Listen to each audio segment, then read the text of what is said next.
Did Cassius honestly think he could parade around Port Charles wearing the face of Maxie Jones's greatest love, violating the sanctity of her home and family, and not trigger a reckoning of epic proportions?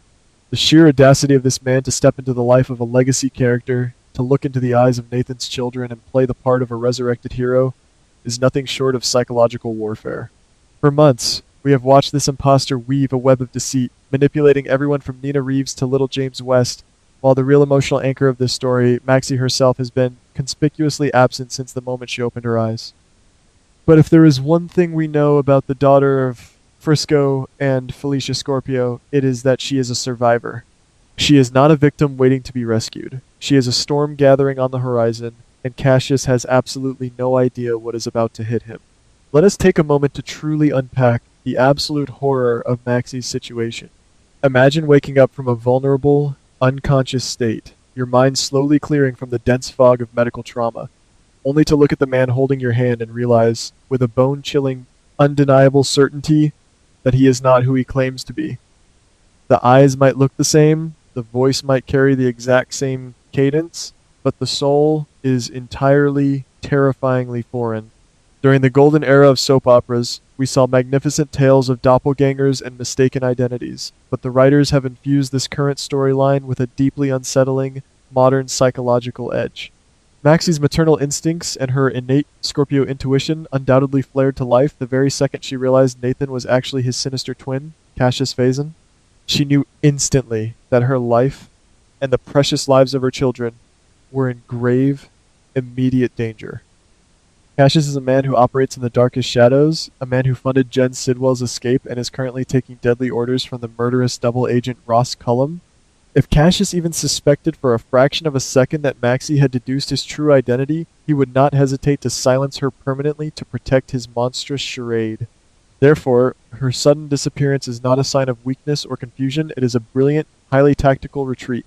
Maxie went underground because it was the only logical way to stay alive and protect her family from a predator hiding in plain sight. And where does a desperate, terrified mother go when the very fabric of her reality has been compromised? She seeks out another mother who intimately understands the primal, visceral need to protect her child at all costs. This brings us to the beautiful, tragic, and fiercely resilient Sasha Gilmore. For quite some time now, Sasha and her precious daughter Daisy have been living out of town, essentially forced into a heartbreaking exile. They have been running from a nameless, faceless threat, a terrifying shadow that targeted them and forced Sasha to abandon her hard-won life in Port Charles. Sasha has endured unimaginable grief in her past, the devastating loss of baby Liam, the tragic, senseless death of Brando Corbin, and there is absolutely no force on this earth, heaven, or hell that would allow her to lose Daisy. She packed up her entire life and fled to keep her baby safe, living completely off the grid, constantly looking over her shoulder, jumping at every shadow. It is a heartbreaking existence for a woman who has fought so incredibly hard for a sliver of happiness, but it perfectly sets the stage for a powerful, unprecedented alliance between two of our most beloved heroines. What Sasha does not yet know, however, is the deeply disturbing truth about who is actually hunting her. The person who threatened Daisy in the past, the monster lurking in the dark, is none other than Willow Kane. Yes, the very same Willow who is currently playing the bewildered, helpless victim in Port Charles, crying foul over being framed by Brooklyn Quartermain for Jordan Ashford's hit-and-run accident. The staggering hypocrisy of it all is enough to make any veteran viewer's blood boil. We have watched Willow transform over the years, straying so far from the sweet, idealistic, compassionate teacher she once was. The writers have slowly, methodically peeled back her layers, revealing a calculating, dangerous woman capable of threatening an innocent child to protect her own selfish interests. This is the absolute essence of long-term storytelling, my friends. We are witnessing the gradual, undeniable corruption of a character, a descent into darkness that mirrors the most compelling, complex villains of our beloved genre. Willow's current legal nightmare, facing accusations and search warrants executed by Detective Joe Fitzpatrick, is merely a karmic distraction from her true, sinister nature. She is a predator, and her past sins regarding Daisy are a ticking time bomb waiting to explode in her face. When Maxie fled Port Charles to escape the deadly grasp of Cassius, it makes perfect, beautiful narrative sense that she would find her way to Sasha's hidden sanctuary. These are two women who have been profoundly wronged by the people they trusted most, two mothers who have been pushed to the absolute brink of their sanity and endurance. I could just envision the poignant, emotionally charged moment when Maxie arrived at Sasha's doorstep. The shared tears, the desperate, hushed whispers in the dead of night, the sudden, electrifying realization that they are both fighting against a massive tide of deception. Maxie, terrified of the impostor sleeping in her bed, and Sasha, terrified of the unseen enemy hunting her daughter. In that isolated, heavily guarded safe house, a formidable alliance was forged in the fires of maternal desperation. They are no longer just victims running from their respective fears, they are warriors preparing for a massive, unyielding battle. This is the exact kind of character integrity we long for as veteran viewers, women drawing immense strength from one another, refusing to be broken by the cruel, relentless twists of fate. Over the past few months, while the residents of Port Charles have been entirely consumed by the chaos of Jen Sidwell's escape, Valentine Cassidy's dangerous dealings with WSB head Z, and the ongoing terrifying hostage crisis at Windermere, Maxie and Sasha have not been sitting idle. They have been meticulously, quietly, and ruthlessly working in the shadows. I firmly believe that they have been secretly cooperating, perhaps even slipping back into Port Charles under the cover of darkness to gather vital intelligence. Imagine the sheer tension, the adrenaline coursing through their veins as they sneak through the familiar, lamplit streets of their hometown, knowing that one wrong move, one misplaced footstep, could mean instant death at the hands of Cassius or brutal exposure to Willow's wrath. They are conducting their own sophisticated underground investigation, utilizing every resource, every favor, and every ounce of cunning they possess to piece together the massive puzzle of Cassius's true identity and his deep, undeniable connections to Ross Cullum's deadly syndicate. Maxie's primary, unwavering objective, undoubtedly, is to expose Cassius and reclaim the honor of the man she truly, deeply loved. Nathan and Maxie were a true super couple, a pairing that resonated with the deepest chords of romance and mutual respect. Nathan West was a genuine hero, a man of profound integrity, bound by duty and fueled by a boundless love for his family.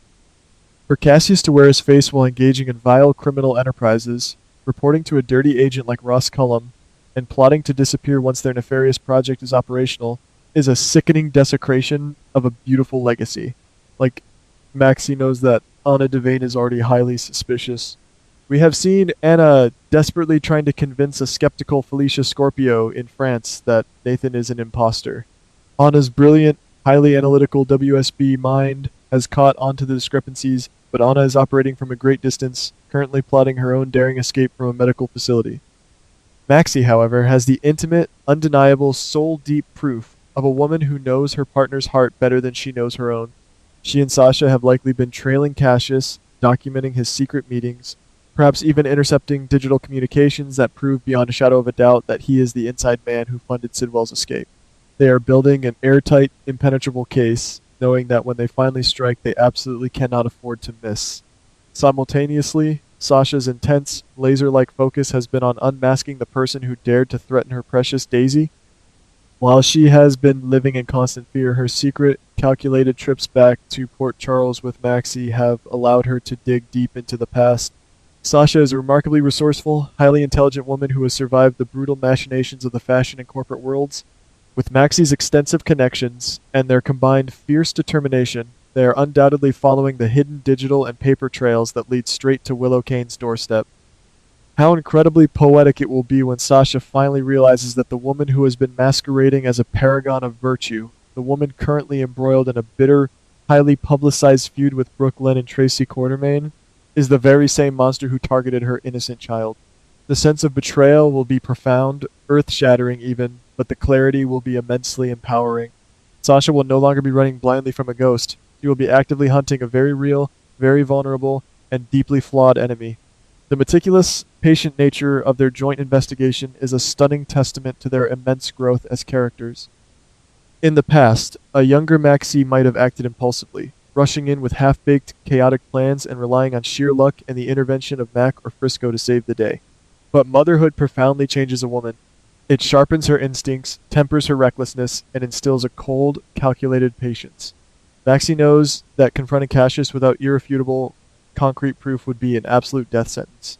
She needs undeniable evidence, offshore bank records tying him to Jen Sidwell, recorded, damning conversations with Ross Cullum, perhaps even irrefutable DNA evidence proving he is not the biological father of little James. Similarly, Sasha needs concrete, undeniable proof of Willow's threats against Daisy.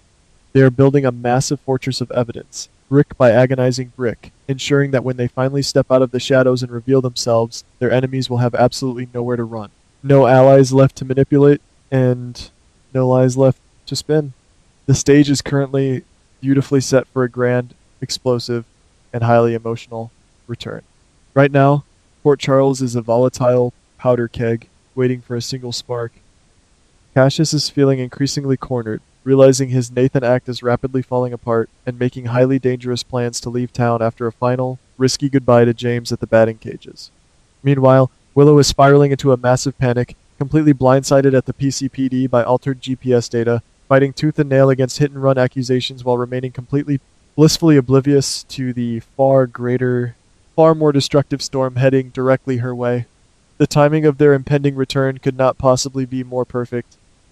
Just as Cassius thinks he can slip away into the night unpunished, and just as Willow thinks she might somehow survive Brooke Lynn's elaborate framing plot, the heavy hammer of justice will fall with devastating force. I can vividly see the scene playing out with the kind of breathtaking, cinematic grandeur that defines the absolute best of daytime television. The heavy oak doors of the Metro Court restaurant, or perhaps the grand entryway of the Quartermain mansion, will swing open with a dramatic flourish.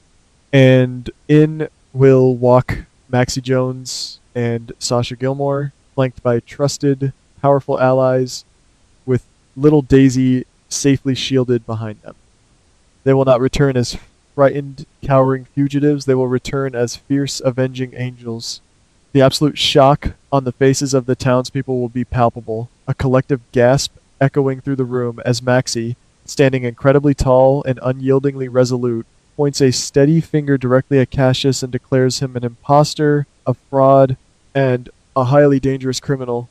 The sheer, unadulterated terror in Cassius's eyes as he realizes that the woman he thought he had so easily outsmarted has masterfully orchestrated his ultimate, inescapable downfall will be a moment for the soap opera history books. And then the dramatic pivot to Willow Kane. Sasha, her eyes burning with the fierce, protective, and unquenchable fire of a mother scorned, will step forward to confront the woman who dared to threaten her child's life. Willow, already emotionally and legally weakened by the hit-and-run scandal, will find herself completely, utterly defenseless against Sasha's righteous, overwhelming fury. The meticulously gathered evidence will be laid bare for all of Port Charles to see, the documented threats, the cruel manipulation, the staggering, undeniable hypocrisy of a woman who constantly claims to put children first while actively, maliciously endangering one. It will be a brilliant masterclass in dramatic payoff, a deeply satisfying moment that heavily rewards us veteran viewers for our immense patience and our unwavering, decades-long investment in these specific characters' journeys. The massive fallout from this dual, earth-shattering revelation will completely shatter the current canvas of the show. For Maxie, it will provide the tragic but absolutely necessary emotional closure she needs to finally, truly put the lingering ghost of Nathan West to rest and move forward with her life, knowing she fiercely protected his pristine memory from a vile, opportunistic impostor. For Sasha, it will mark the definitive end of her terrifying exile, the triumphant, joyful reclamation of her rightful life in Port Charles, and the ultimate, undeniable proof that she is fully capable of protecting Daisy against any and all threats. And for us, the dedicated, passionate audience, it will be a glorious, heartwarming reminder of exactly why we dedicate decades of our lives to this incredible show. If you ask me, this is the very essence of what makes General Hospital an enduring, unparalleled masterpiece of television. It is not just about the explosive action sequences, the mob wars, or the shocking, plot-driven twists. It is fundamentally about the remarkable resilience of the human spirit, the unbreakable, sacred bonds of motherhood, and the enduring, vital power of character integrity.